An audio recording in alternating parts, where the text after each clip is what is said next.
ਸਤਿ ਸ਼੍ਰੀ ਅਕਾਲ ਦੋਸਤੋ, ਤੁਹਾਡਾ ਸਾਡੇ channel daily job alert Punjab ਤੇ ਬਹੁਤ-ਬਹੁਤ ਸਵਾਗਤ ਹੈ। ਅੱਜ ਅਸੀਂ ਤੁਹਾਡੇ ਲਈ ਲੈ ਕੇ ਆਏ ਹਾਂ ਪੰਜਾਬ ਪੁਲਿਸ ਦੀ ਵੱਖ-ਵੱਖ ਵੈਕੈਂਸੀਜ਼ ਦੇ ਬਾਰੇ ਜਾਣਕਾਰੀ।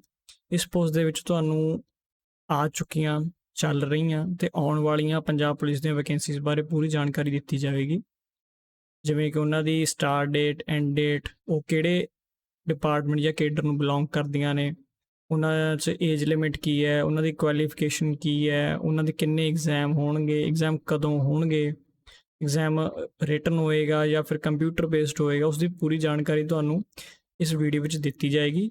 ਵੀਡੀਓ ਨੂੰ ਐਂਡ ਤੱਕ ਦੇਖਣਾ ਨਾ ਭੁੱਲਿਓ।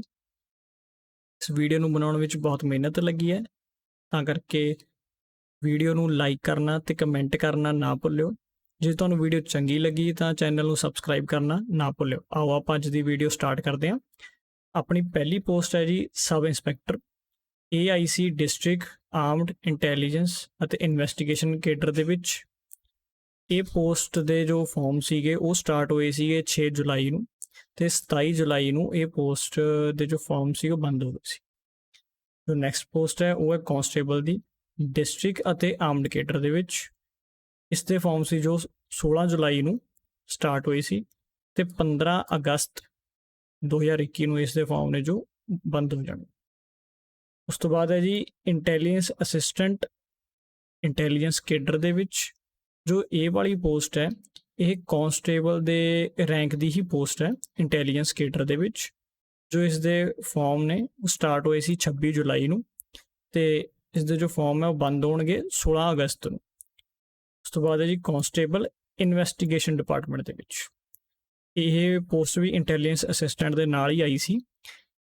ਇਸ ਦੇ ਜੋ ਫਾਰਮ ਸੀ ਉਹ 26 ਜੁਲਾਈ ਨੂੰ ਸਟਾਰਟ ਹੋ ਗਏ ਸੀ ਅਤੇ 16 ਅਗਸਤ ਨੂੰ ਬੰਦ ਹੋਣਗੇ। ਉਸ ਤੋਂ ਬਾਅਦ ਹੈ ਜੀ ਹੈੱਡ ਕਾਂਸਟੇਬਲ ਦੀ ਪੋਸਟ ਇਨਵੈਸਟੀਗੇਸ਼ਨ ਕੇਡਰ ਦੇ ਵਿੱਚ।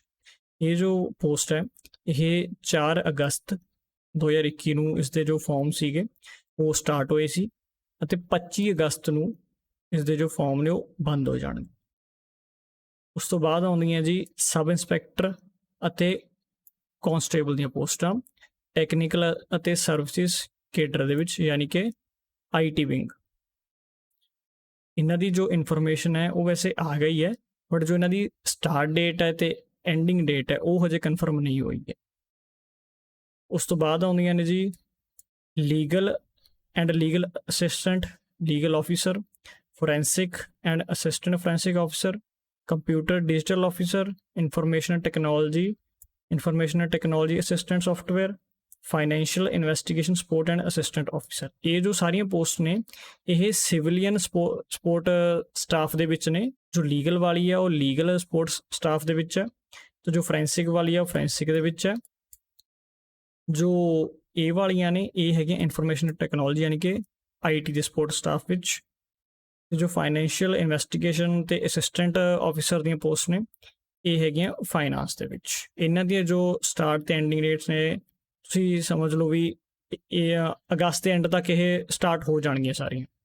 ਅੱਗੇ ਹੈ ਜੀ ਇਹਨਾਂ ਪੋਸਟ ਦੀ age limit, qualification, exam date ਤੇ ਇਸ ਦੇ ਕਿੰਨੇ ਪੇਪਰ ਹੋਣਗੇ ਤੇ ਪੇਪਰ ਰਿਟਨ ਹੋਣਗੇ ਜਾਂ ਫਿਰ ਕੰਪਿਊਟਰ ਬੇਸਡ ਹੋਣਗੇ, ਉਸ ਬਾਰੇ। ਪਹਿਲੀ ਪੋਸਟ ਹੈ ਜੀ ਆਪਣੀ ਸਬ ਇੰਸਪੈਕਟਰ। ਇਸ ਦੇ ਵਿੱਚ ਜੋ ਇਸ ਦੀ ਏਜ ਲਿਮਿਟ ਸੀ ਉਹ ਮਿਨੀਮਮ ਏਜ ਲਿਮਿਟ ਸੀ 18 ਸਾਲ ਤੇ ਮੈਕਸਿਮਮ ਏਜ ਲਿਮਿਟ ਸੀ 28 ਸਾਲ। ਤੇ ਇਸ ਦੇ ਲਈ ਤੁਹਾਨੂੰ ਗ੍ਰੈਜੂਏਸ਼ਨ ਜ਼ਰੂਰੀ ਸੀਗੀ ਡਿਸਟ੍ਰਿਕਟ ਆਰਮਡ ਅਤੇ ਇਨਵੈਸਟੀਗੇਸ਼ਨ ਕੇਡਰ ਦੇ ਵਿੱਚ। ਜੇਕਰ ਤੁਸੀਂ ਇੰਟੈਲੀਜੈਂਸ ਦੇ ਵਿੱਚ ਅਪਲਾਈ ਕਰਨਾ ਚਾਹੁੰਦੇ ਸੀ ਤਾਂ ਤੁਹਾਨੂੰ ਉਸ ਦੇ ਨਾਲ ਕੰਪਿਊਟਰ ਡਿਗਰੀ ਚਾਹੀਦੀ ਸੀ। ਜੇਕਰ ਕੰਪਿਊਟਰ ਡਿਗਰੀ ਨਹੀਂ ਹੈ ਤਾਂ ਸਿੰਪਲ ਗ੍ਰੈਜੂਏਸ਼ਨ ਦੇ ਨਾਲ O ਲੈਵਲ ਜੋ ਕੰਪਿਊਟਰ ਸਰਟੀਫਿਕੇਟ ਹੁੰਦਾ ਹੈ ਉਹ ਤੁਹਾਨੂੰ ਚਾਹੀਦਾ ਸੀ। ਸੋ ਜੇ ਇਸ ਦੀ ਐਗਜ਼ਾਮ ਡੇਟ ਹੈ ਉਹ ਆਏਗੀ 17 ਤੋਂ 31 ਅਗਸਤ ਦੇ ਵਿੱਚ ਤੇ ਇਸ ਦੇ 2 ਕੰਪਿਊਟਰ ਬੇਸਡ ਟੈਸਟ ਹੋਣਗੇ, ਯਾਨੀ ਕਿ 2 ਇਸ ਦੇ ਟੈਸਟ ਹੋਣਗੇ ਕੰਪਿਊਟਰ ਉੱਪਰ ਇੱਕੋ ਦਿਨ ਦੇ ਵਿੱਚ। ਉਸ ਤੋਂ ਬਾਅਦ ਹੈ ਜੀ ਕਾਂਸਟੇਬਲ। ਜੋ ਕਾਂਸਟੇਬਲ ਦੀ ਪੋਸਟ ਸੀ ਉਹ ਹਜੇ ਵੀ ਚੱਲ ਰਹੀ ਹੈ। ਉਸਦੀ ਜੋ ਲਾਸਟ ਡੇਟ ਹੈ ਉਹ ਹੈ 15 ਅਗਸਤ। ਉਸਦੀ ਜੋ ਮਿਨੀਮਮ ਏਜ ਲਿਮਿਟ ਹੈ ਉਹ ਹੈ 18 ਸਾਲ ਤੇ ਮੈਕਸਿਮਮ ਹੈ 28 ਸਾਲ। ਤੇ ਜੋ ਉਸਦੇ ਲਈ ਮਿਨੀਮਮ ਕੁਆਲੀਫਿਕੇਸ਼ਨ ਚਾਹੀਦੀ ਹੈ ਉਹ ਚਾਹੀਦੀ ਹੈ +2। ਇਸ ਦਾ ਐਗਜ਼ਾਮ ਹੈ ਜੋ ਉਹ ਹੋਏਗਾ 25 ਤੋਂ 26 ਸਤੰਬਰ ਦੇ ਵਿੱਚ ਤੇ ਇਸ ਦਾ ਇੱਕੋ ਹੀ ਐਗਜ਼ਾਮ ਹੋਏਗਾ, ਉਹ ਵੀ ਹੋਏਗਾ ਰਿਟਨ ਐਗਜ਼ਾਮ। ਉਸ ਤੋਂ ਬਾਅਦ ਆਉਂਦੀ ਹੈ ਜੀ ਇੰਟੈਲੀਜੈਂਸ ਅਸਿਸਟੈਂਟ। ਇਸ ਦੇ ਵਿੱਚ ਜੋ ਏਜ ਲਿਮਿਟ ਹੈ, ਮਿਨੀਮਮ ਏਜ ਲਿਮਿਟ ਉਹ ਹੈ 21 ਸਾਲ, ਜੋ ਮੈਕਸਿਮਮ ਹੈ ਉਹ ਹੈ 28 ਸਾਲ। ਇਸ ਲਈ ਤੁਹਾਨੂੰ ਕੰਪਿਊਟਰ ਡਿਗਰੀ ਚਾਹੀਦੀ ਹੈ ਜਾਂ ਫਿਰ ਕੋਈ ਵੀ ਡਿਗਰੀ ਜੋ ਗ੍ਰੈਜੂਏਸ਼ਨ ਡਿਗਰੀ ਹੁੰਦੀ ਹੈ ਉਹਦੇ ਨਾਲ ਤੁਹਾਨੂੰ ਚਾਹੀਦਾ ਹੈ O ਲੈਵਲ ਸਰਟੀਫਿਕੇਟ। ਜੋ ਇਸ ਦੀ ਐਗਜ਼ਾਮ ਡੇਟ ਹੈ ਉਹ ਆਏਗੀ 1 ਤੋਂ 5 ਸਤੰਬਰ ਦੇ ਵਿੱਚ ਔਰ ਇਸ ਦਾ ਇੱਕੋ ਹੀ ਕੰਪਿਊਟਰ ਬੇਸਡ ਟੈਸਟ ਹੋਏਗਾ। ਉਸ ਤੋਂ ਬਾਅਦ ਹੈ ਜੀ ਕਾਂਸਟੇਬਲ ਦੀ ਪੋਸਟ ਇਨਵੈਸਟੀਗੇਸ਼ਨ ਕੇਡਰ ਦੇ ਵਿੱਚ। ਇਸ ਦੀ ਜੋ ਮਿਨੀਮਮ ਏਜ ਲਿਮਿਟ ਹੈ ਉਹ 21 ਸਾਲ, ਜੋ ਮੈਕਸਿਮਮ ਏਜ ਲਿਮਿਟ ਹੈ ਉਹ ਹੈ 28 ਸਾਲ। ਅਤੇ ਇਸ ਲਈ ਤੁਸੀਂ ਕੋਈ ਵੀ ਗ੍ਰੈਜੂਏਸ਼ਨ ਡਿਗਰੀ ਅਗਰ ਤੁਹਾਡੇ ਕੋਲ ਹੈਗੀ ਹੈ ਜਾਂ ਫਿਰ ਕੋਈ ਡਿਪਲੋਮਾ ਹੈ ਉਸਦੇ ਬਰਾਬਰ ਦਾ ਗ੍ਰੈਜੂਏਸ਼ਨ ਦੇ ਬੇਸ ਦਾ ਤੁਸੀਂ ਇਸ ਪੋਸਟ ਨੂੰ ਅਪਲਾਈ ਕਰ ਸਕਦੇ ਹੋ। ਇਸ ਪੋਸਟ ਦੇ ਜੋ ਐਪਲੀਕੇਸ਼ਨ ਫਾਰਮ ਨੇ ਉਹ ਹਜੇ ਵੀ ਚੱਲ ਰਹੇ ਨੇ। ਜੇਕਰ ਤੁਸੀਂ ਅਪਲਾਈ ਕਰਨਾ ਚਾਹੁੰਦੇ ਹੋ ਤਾਂ ਪੰਜਾਬ ਪੁਲਿਸ ਦੀ ਵੈਬਸਾਈਟ 'ਤੇ ਜਾ ਕੇ ਅਪਲਾਈ ਕਰ ਸਕਦੇ ਹੋ। ਇਸ ਦੀ ਜੋ ਐਗਜ਼ਾਮ ਡੇਟ ਹੈ ਉਹ ਸੇਮ ਇੰਟੈਲੀਜੈਂਸ ਅਸਿਸਟੈਂਟ ਦੇ ਨਾਲ ਹੈ, 1 ਤੋਂ 5 ਸਤੰਬਰ ਦੇ ਵਿੱਚ। ਇੱਕੋ ਕੰਪਿਊਟਰ ਬੇਸਡ ਟੈਸਟ ਹੋਏਗਾ ਇਸ ਦਾ। ਉਸ ਤੋਂ ਬਾਅਦ ਹੈ ਜੀ ਹੈੱਡ ਕਾਂਸਟੇਬਲ ਦੀ ਪੋਸਟ ਇਨਵੈਸਟੀਗੇਸ਼ਨ ਕੇਡਰ ਦੇ ਵਿੱਚ। ਇਸ 'ਚ ਜੋ ਮਿਨੀਮਮ ਏਜ ਲਿਮਿਟ ਹੈ ਉਹ 21 ਸਾਲ, ਜੋ ਮੈਕਸਿਮਮ ਏਜ ਲਿਮਿਟ ਹੈ ਉਹ ਹੈ 28 ਸਾਲ। ਅਤੇ ਤੁਸੀਂ ਜੇਕਰ ਕੋਈ ਵੀ ਗ੍ਰੈਜੂਏਸ਼ਨ ਡਿਗਰੀ ਤੁਸੀਂ ਕੀਤੀ ਹੋਈ ਹੈ ਤੁਸੀਂ ਇਸ ਪੋਸਟ ਨੂੰ ਅਪਲਾਈ ਕਰ ਸਕਦੇ ਹੋ। ਜੋ ਇਸ ਦੀ ਐਗਜ਼ਾਮ ਡੇਟ ਹੈ ਉਹ ਆਏਗੀ 11 ਤੋਂ 20 ਸਤੰਬਰ ਦੇ ਵਿੱਚ ਅਤੇ ਇਸ ਦੇ 2 ਕੰਪਿਊਟਰ ਬੇਸਡ ਟੈਸਟ ਹੋਣਗੇ ਇੱਕੋ ਦਿਨ ਦੇ ਵਿੱਚ। ਤੁਹਾਨੂੰ ਇੱਕ ਗੱਲ ਹੋਰ ਦੱਸਦੇ ਹਾਂ ਕਿ ਜੋ ਕਈ ਲੋਕ ਕਨਫਿਊਜ਼ ਹੁੰਦੇ ਆ ਕਿ ਜੋ ਹਾਈਟ ਹੁੰਦੀ ਹੈ ਵੀ ਉਹ ਹਰੇਕ ਪੋਸਟ ਲਈ 5'7" ਹੁੰਦੀ ਹੈ ਮੇਲਸ ਲਈ ਅਤੇ ਫੀਮੇਲਸ ਲਈ 5'2", ਬਟ ਇੱਦਾਂ ਨਹੀਂ ਹੁੰਦਾ। ਡਿਸਟ੍ਰਿਕਟ ਅਤੇ ਆਰਮਡ ਕੇਡਰ ਦੇ ਵਿੱਚ ਜੋ ਮੁੰਡਿਆਂ ਲਈ ਮਿਨੀਮਮ ਹਾਈਟ ਚਾਹੀਦੀ ਹੁੰਦੀ ਹੈ ਉਹ 5'7" ਹੁੰਦੀ ਹੈ। ਇੰਟੈਲੀਜੈਂਸ ਅਤੇ ਇਨਵੈਸਟੀਗੇਸ਼ਨ ਕੇਡਰ ਦੇ ਵਿੱਚ 5'5" ਹੁੰਦੀ ਹੈ।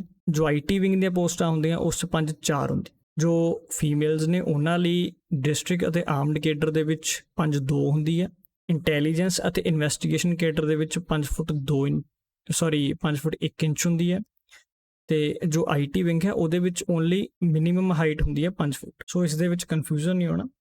ਉਸ ਤੋਂ ਬਾਅਦ ਹੈ ਜੀ ਸਬ ਇੰਸਪੈਕਟਰ ਟੈਕਨੀਕਲ ਅਤੇ ਸਰਵਿਸ ਯਾਨੀ ਕਿ IT ਵਿੰਗ 'ਚ।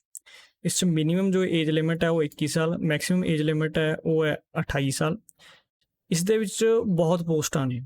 ਇਸ ਦੇ ਵਿੱਚ ਤੁਹਾਨੂੰ ਇੱਦਾਂ ਦੱਸਣਾ ਵੀ ਹਾਂ, ਲੇਕਿਨ ਇੱਦਾਂ ਹੈ ਕਿ ਇਸ 'ਚ ਗ੍ਰੈਜੂਏਸ਼ਨ ਜ਼ਰੂਰੀ ਹੈ। ਇਨ ਰੈਲੀਵੈਂਟ ਫੀਲਡ ਮੈਂ ਇਸ ਕਰਕੇ ਲਿਖਿਆ ਕਿ ਇਸ 'ਚ ਜੋ ਪੋਸਟ ਨੇ ਉਹ ਬਹੁਤ ਜ਼ਿਆਦਾ ਨੇ, ਯਾਨੀ ਕਿ ਪੋਸਟ ਦੀ ਜੋ ਕੈਟਾਗਰੀਜ਼ ਨੇ ਉਹ ਬਹੁਤ ਜ਼ਿਆਦਾ ਨੇ। ਉਹਨਾਂ ਦੇ ਪੋਸਟ ਦੇ ਹਿਸਾਬ ਨਾਲ ਤੁਹਾਨੂੰ ਡਿਗਰੀ ਚਾਹੀਦੀ ਹੈਗੀ ਹੈ। ਜੇਕਰ ਤੁਸੀਂ PDF ਦੇਖਣਾ ਚਾਹੁੰਦੇ ਮੈਂ ਤੁਹਾਨੂੰ ਦਿਖਾ ਦਿੰਦਾ। ਇਹ ਹੈਗੀ ਹੈ ਸਬ ਇੰਸਪੈਕਟਰ IT ਵਿੰਗ ਦੀ। ਜਿਵੇਂ ਕਿ ਤੁਸੀਂ ਦੇਖ ਸਕਦੇ ਹੋ ਕਿ 21 ਤੋਂ 28 ਉਹ ਸਾਰਾ ਤੁਹਾਨੂੰ ਮੈਂ ਦੱਸ ਦਿੱਤਾ ਹੈ। ਮੇਲ ਦੀ ਜੋ ਹਾਈਟ ਹੈ ਉਹ 5'4" ਹੈ, ਫੀਮੇਲ ਦੀ 5 ਫੀਟ। ਆਹ ਦੇਖੋ, ਜਿਵੇਂ ਹੁਣ ਤੁਸੀਂ ਆਹ ਪੋਸਟ ਲਈ ਅਪਲਾਈ ਕਰਨਾ ਚਾਹੁੰਦੇ ਹੋ ਤਾਂ ਤੁਹਾਨੂੰ ਗ੍ਰੈਜੂਏਸ਼ਨ ਡਿਗਰੀ ਇਹਨਾਂ ਫੀਲਡ ਦੇ ਵਿੱਚ ਚਾਹੀਦੀ ਹੈ। ਇੱਦਾਂ ਇਸ ਲਈ ਇਸਨੂੰ ਇੱਕ ਇੱਦਾਂ ਸਮਝ ਲਓ ਵੀ ਇੱਕ ਪੋਸਟ ਸਮਝਾਉਣਾ ਮੁਸ਼ਕਿਲ ਸੀਗਾ, ਇਸ ਲਈ ਮੈਂ ਤੁਹਾਨੂੰ PDF ਦਿਖਾਈ ਹੈ। ਜੋ ਇਸ ਦਾ ਐਗਜ਼ਾਮ ਹੈ ਉਹ ਹੋਏਗਾ 11 ਤੋਂ 20 ਅਕਤੂਬਰ ਦੇ ਵਿੱਚ, ਕੰਪਿਊਟਰ ਬੇਸਡ, ਕੰਪਿਊਟਰ ਦੇ ਉੱਪਰ ਹੀ ਟੈਸਟ ਹੋਏਗਾ ਇਸਦਾ। ਉਸ ਤੋਂ ਬਾਅਦ ਹੈ ਜੀ ਕਾਂਸਟੇਬਲ ਦੀ ਪੋਸਟ ਟੈਕਨੀਕਲ ਅਤੇ ਸਰਵਿਸਿਜ਼ ਯਾਨੀ ਕਿ IT ਵਿੰਗ 'ਚ। ਇਸ ਦੀ ਵੀ ਜੋ ਮਿਨੀਮਮ ਏਜ ਲਿਮਿਟ ਹੈ 21 ਸਾਲ ਹੈ ਅਤੇ ਮੈਕਸਿਮਮ 28 ਸਾਲ ਹੈ। ਗ੍ਰੈਜੂਏਸ਼ਨ ਇਨ ਰੈਲੀਵੈਂਟ ਫੀਲਡ, ਜਿਵੇਂ ਤੁਹਾਨੂੰ ਕਿ ਇੱਧਰ ਸਮਝਾਇਆ ਮੈंने ਸਬ ਇੰਸਪੈਕਟਰ ਦੇ ਵਿੱਚ PDF, ਉੱਦਾਂ ਹੀ ਸੇਮ ਇਹਦੇ ਵਿੱਚ ਉਨੀ ਹੀ ਕੈਟਾਗਰੀਜ਼ ਨੇ ਅਤੇ ਉਸ ਦੇ ਹਿਸਾਬ ਨਾਲ ਹੀ ਕੁਆਲੀਫਿਕੇਸ਼ਨ ਚਾਹੀਦੀ ਹੈਗੀ ਹੈ। ਜਿੰਨੀਆਂ ਵੀ ਇਹ ਪੋਸਟ ਨੇ ਇਹਨਾਂ ਸਾਰਿਆਂ ਦੇ PDF ਦੇ ਲਿੰਕ ਤੁਹਾਨੂੰ ਡਿਸਕ੍ਰਿਪਸ਼ਨ ਬਾਕਸ ਵਿੱਚ ਮਿਲ ਜਾਣਗੇ। ਉੱਥੋਂ ਤੁਸੀਂ ਉਹਨਾਂ ਨੂੰ ਡਾਊਨਲੋਡ ਕਰਕੇ ਦੇਖ ਸਕਦੇ ਹੋ ਕਿ ਇਹਨਾਂ ਦੇ ਜੇਕਰ ਤੁਹਾਨੂੰ ਹੋਰ ਇਨਫੋਰਮੇਸ਼ਨ ਚਾਹੀਦੀ ਤੁਸੀਂ PDF ਦੇ ਵਿੱਚੋਂ ਲੈ ਸਕਦੇ ਹੋ।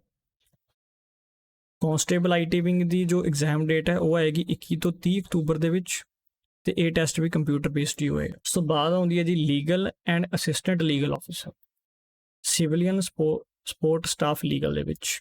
ਇਸ 'ਚ ਜੋ ਮਿਨੀਮਮ ਏਜ ਲਿਮਿਟ ਹੈ ਉਹ ਚਾਹੀਦੀ ਹੈ 18 ਸਾਲ, ਮੈਕਸਿਮਮ ਚਾਹੀਦੀ ਹੈ 37 ਸਾਲ। ਗ੍ਰੈਜੂਏਸ਼ਨ ਜਿਹੜੀ ਉਹ ਪੋਸਟ ਦੇ ਹਿਸਾਬ ਨਾਲ ਚਾਹੀਦੀ ਹੈਗੀ ਵਿਦ ਐਕਸਪੀਰੀਅੰਸ, ਉਹ ਤੁਹਾਨੂੰ ਮੈਂ ਦਿਖਾਉਣਾ ਗਾ। ਜੇਕਰ ਤੁਸੀਂ ਲੀਗਲ ਆਫਿਸਰ ਲਈ ਅਪਲਾਈ ਕਰਨਾ ਚਾਹੁੰਦੇ ਹੋ ਤਾਂ ਤੁਹਾਨੂੰ ਬੈਚਲਰ ਡਿਗਰੀ ਇਨ ਲਾ ਵਿਦ ਮਿਨੀਮਮ ਆਫ 50% ਮਾਰਕਸ ਚਾਹੀਦੀ ਹੈਗੀ। ਉਸ ਦੇ ਨਾਲ 7 ਸਾਲ ਦਾ ਐਕਸਪੀਰੀਅੰਸ ਚਾਹੀਦਾ ਹੈਗਾ। ਜੇਕਰ ਤੁਸੀਂ ਅਸਿਸਟੈਂਟ ਲੀਗਲ ਆਫਿਸਰ ਦੀ ਪੋਸਟ ਅਪਲਾਈ ਕਰਨੀ ਹੈ ਉਸ ਦੇ ਵਿੱਚ ਤੁਹਾਨੂੰ ਬੈਚਲਰ ਡਿਗਰੀ ਇਨ ਲਾ ਵਿਦ ਮਿਨੀਮਮ 50% ਮਾਰਕਸ ਚਾਹੀਦੇ, ਲੇਕਿਨ ਐਕਸਪੀਰੀਅੰਸ ਹੈ ਉਹ ਚਾਹੀਦਾ ਹੈ 2 ਸਾਲ ਦਾ। ਉਸ ਤੋਂ ਬਾਅਦ ਤੁਹਾਨੂੰ ਜੋ IT ਵਾਲੀ ਹੈ ਉਸ ਦੀ ਦਾ ਐਜੂਕੇਸ਼ਨ ਕੁਆਲੀਫਿਕੇਸ਼ਨ ਦਿਖਾ ਦਿੰਦੇ ਹਾਂ। ਜੇਕਰ ਤੁਸੀਂ ਕੰਪਿਊਟਰ ਡਿਜੀਟਲ ਫੋਰੈਂਸਿਕਸ ਆਫਿਸਰ ਦੇ ਲਈ ਅਪਲਾਈ ਕਰਨਾ ਚਾਹੁੰਦੇ ਹੋ ਤਾਂ ਤੁਹਾਡੀ ਬੈਚਲਰ ਡਿਗਰੀ ਹੋਣੀ ਚਾਹੀਦੀ ਹੈ ਕੰਪਿਊਟਰ ਸਾਇੰਸ ਦੇ ਵਿੱਚ, IT ਦੇ ਵਿੱਚ, ਇਲੈਕਟ੍ਰੋਨਿਕਸ ਦੇ ਵਿੱਚ, ਕਮਿਊਨੀਕੇਸ਼ਨ ਦੇ ਵਿੱਚ। ਉਸ ਦੇ ਨਾਲ ਚਾਹੀਦਾ 12 ਸਾਲ ਦਾ ਐਕਸਪੀਰੀਅੰਸ। ਜੇਕਰ ਤੁਸੀਂ ਇਨਫੋਰਮੇਸ਼ਨ ਟੈਕਨੋਲੋਜੀ ਆਫਿਸਰ ਲਈ ਅਪਲਾਈ ਕਰਨਾ ਚਾਹੁੰਦੇ ਹੋ ਤਾਂ ਜੋ ਡਿਗਰੀ ਕੁਆਲੀਫਿਕੇਸ਼ਨਸ ਨੇ ਉਹ ਸੇਮ ਨੇ, ਬਟ ਜੋ ਐਕਸਪੀਰੀਅੰਸ ਹੈ ਉਹ ਇੱਥੇ ਚਾਹੀਦਾ ਹੈਗਾ 7 ਸਾਲ ਦਾ। ਔਰ ਜੇਕਰ ਤੁਸੀਂ ਇਨਫੋਰਮੇਸ਼ਨ ਟੈਕਨੋਲੋਜੀ ਅਸਿਸਟੈਂਟ ਸੌਫਟਵੇਅਰ ਲਈ ਅਪਲਾਈ ਕਰਨਾ ਚਾਹੁੰਦੇ ਹੋ ਤਾਂ ਜੋ ਕੁਆਲੀਫਿਕੇਸ਼ਨ ਹੈ, ਐਜੂਕੇਸ਼ਨ ਕੁਆਲੀਫਿਕੇਸ਼ਨ ਹੈ ਉਹ ਸੇਮ ਹੈ, ਬਟ ਜੋ ਐਕਸਪੀਰੀਅੰਸ ਹੈ ਉਹ 2 ਸਾਲ ਦਾ ਹੀ ਚਾਹੀਦਾ ਹੈ। ਉਸ ਤੋਂ ਬਾਅਦ ਆਉਂਦੇ ਜੀ ਫੋਰੈਂਸਿਕਸ ਆਫਿਸਰ ਦੇ ਲਈ ਤੁਸੀਂ ਅਪਲਾਈ ਕਰਨਾ ਹੈ, ਤੁਹਾਨੂੰ ਬੈਚਲਰ ਡਿਗਰੀ ਚਾਹੀਦੀ ਹੈ ਫੋਰੈਂਸਿਕ ਸਾਇੰਸ ਔਰ ਉਸ ਦੇ ਇਕੁਇਵਲੈਂਟ ਜੇਕਰ ਕੋਈ ਡਿਪਲੋਮਾ ਡਿਗਰੀ ਹੈ, ਔਰ ਇਸ ਦੇ ਲਈ ਐਕਸਪੀਰੀਅੰਸ ਚਾਹੀਦਾ ਹੈਗਾ 7 ਸਾਲ ਦਾ। ਔਰ ਜੇਕਰ ਤੁਸੀਂ ਅਸਿਸਟੈਂਟ ਫੋਰੈਂਸਿਕਸ ਆਫਿਸਰ ਲਈ ਅਪਲਾਈ ਕਰਨਾ ਹੈਗਾ ਤਾਂ ਡਿਗਰੀ ਸੇਮ ਹੈ, ਬਟ ਜੋ ਐਕਸਪੀਰੀਅੰਸ ਹੈ ਉਹ 2 ਸਾਲ ਦਾ ਚਾਹੀਦਾ ਹੈਗਾ। ਉਸ ਤੋਂ ਬਾਅਦ ਹੈ ਜੀ ਫਾਈਨਾਂਸ। ਜੋ ਫਾਈਨਾਂਸ ਦੀ ਪੋਸਟ ਹੈ ਇਹਦੇ ਵਿੱਚ ਫਾਈਨੈਂਸ਼ੀਅਲ ਇਨਵੈਸਟੀਗੇਸ਼ਨ ਸਪੋਰਟ ਆਫਿਸਰ ਹੈ, ਉਹਦੇ ਲਈ ਤੁਹਾਨੂੰ ਬੈਚਲਰ ਡਿਗਰੀ ਚਾਹੀਦੀ ਹੈਗੀ ਕਮਰਸ ਜਾਂ ਫਿਰ ਫਾਈਨਾਂਸ ਦੇ ਵਿੱਚ, ਅਤੇ ਐਕਸਪੀਰੀਅੰਸ ਚਾਹੀਦਾ ਹੈਗਾ 7 ਸਾਲ ਦਾ। ਔਰ ਜੇਕਰ ਤੁਸੀਂ ਫਾਈਨੈਂਸ਼ੀਅਲ ਇਨਵੈਸਟੀਗੇਸ਼ਨ ਸਪੋਰਟ ਅਸਿਸਟੈਂਟ ਲਈ ਅਪਲਾਈ ਕਰਨਾ ਹੈ ਤਾਂ ਡਿਗਰੀ ਤਾਂ ਸੇਮ ਹੈ, ਬਟ ਜੋ ਐਕਸਪੀਰੀਅੰਸ ਹੈ ਉਹ ਹੈ 2 ਸਾਲ। ਇਹਨਾਂ ਸਾਰਿਆਂ ਵਿੱਚ ਇੱਕ ਮੇਨ ਚੀਜ਼ ਹੈ ਵੀ ਇਸ ਦੀ ਜੋ ਏਜ ਲਿਮਿਟ ਹੈ ਉਹ 18 ਤੋਂ 37 ਸਾਲ ਹੈ, ਅਤੇ ਇਸ ਨੂੰ ਕਾਫੀ ਲੋਕ ਅਪਲਾਈ ਕਰ ਸਕਦੇ, ਬਟ ਜੋ ਇਸ ਦਾ ਮੇਨ ਡਿਸਐਡਵਾਂਟੇਜ ਲਗਾ ਲਓ ਵੀ ਇਸ 'ਚ ਐਕਸਪੀਰੀਅੰਸ ਚਾਹੀਦਾ ਹੈ। ਬਟ ਇਸ 'ਚ ਇੱਕ ਹੋਰ ਐਡਵਾਂਟੇਜ ਹੈਗੀ ਹੈ ਵੀ ਇਸ 'ਚ ਕੋਈ ਫਿਜ਼ੀਕਲ ਨਹੀਂ ਹੋਏਗਾ, ਨੋ ਫਿਜ਼ੀਕਲ, ਅਤੇ ਜੋ ਇਹਨਾਂ ਦਾ ਐਗਜ਼ਾਮ ਹੈ ਉਹ ਸਤੰਬਰ ਦੇ ਵਿੱਚ ਹੋਏਗਾ ਅਤੇ ਕੰਪਿਊਟਰ ਬੇਸਡ ਹੋਏ। ਸੋ ਦੋਸਤੋ, ਅੱਜ ਦੀ ਵੀਡੀਓ ਜੇਕਰ ਤੁਹਾਨੂੰ ਵਧੀਆ ਲੱਗੀ ਤਾਂ ਲਾਈਕ ਅਤੇ ਕਮੈਂਟ ਕਰਕੇ ਜ਼ਰੂਰ ਦੱਸਿਓ, ਅਤੇ ਚੈਨਲ ਨੂੰ ਸਬਸਕ੍ਰਾਈਬ ਕਰਨਾ ਨਾ ਭੁੱਲਿਓ, ਅਤੇ ਕਮੈਂਟ ਕਰਕੇ ਜ਼ਰੂਰ ਦੱਸਿਓ ਵੀ ਨੈਕਸਟ ਕਿਹੜੇ ਟੌਪਿਕ ਦੇ ਉੱਤੇ ਤੁਹਾਨੂੰ ਵੀਡੀਓ ਚਾਹੀਦੀ ਹੈਗੀ ਹੈ, ਫਿਰ ਉਸੇ ਟੌਪਿਕ ਦੇ ਉੱਤੇ ਤੁਹਾਡੇ ਲਈ ਵੀਡੀਓ ਲੈ ਕੇ ਆਵਾਂਗੇ। ਧੰਨਵਾਦ।